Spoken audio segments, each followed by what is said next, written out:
गिबियाव बयनिसिमबो खुलुमनायखौ हरग्रोबाय। दिनै 11 मार्च 2023 बिएन बड' निउसाव बयखौ बरायबाय। चेनेलाव गोदानब्ला अन्नानै चेनेलखौ साबस्क्राइब खालामनानै हो। दानिया फैदो दिनैनि खौराङाव। मोनसे गोजोनथाव खौरां। आसाम स्टेट फिल्म एवार्ड 2018निफ्राय 23आव आरबि फिल्म प्रडाक्शनजों दिहुनजानाय बर' सावथुन अननाय सावथुनाव बर'नि मुंदांखा फेस्ला फावखुंगुर फैला जेब बरगयारिया म'जेन Ali award four best performance इन कमिक रल बान्थानि थाखाय सायख'जाना बर' हारिखौ आगानसे दावखोहोबावबाय।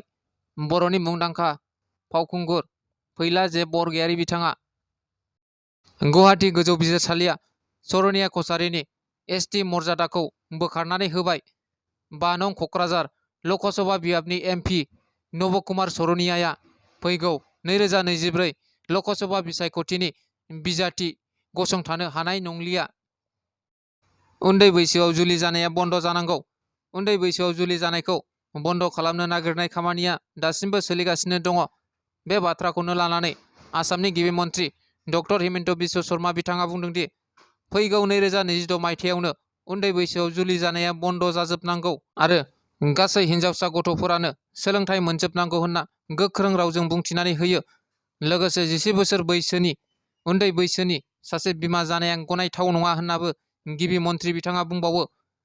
आरो बियो सासेल' नङा, गासै 100निफ्राय 150सो 11 बोसोर बैसोनि उन्दै हिनजावसाफोरखौनो बिमा जानायनि बिदिन्थि मोननाय जायो होनना बुङो। बेनिखायनो बेफोर गासिबो बन्द जानांगौ होनना गोख्रों रावजों गिबि मन्थ्रि डक्टर हिमन्त बिश्व शर्मा बिथाङा बुंथिनानै होयो।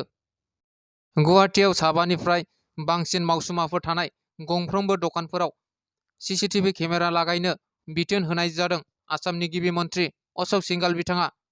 आरो सीसीटीवी केमेराखौ लागायाब्ला 5,000निफ्राय 10,000 सिमहालागै जुरिमाना होनांनो हागौ होननानैबो बुंथिनानै होबावो मन्थ्रि बिथाङा।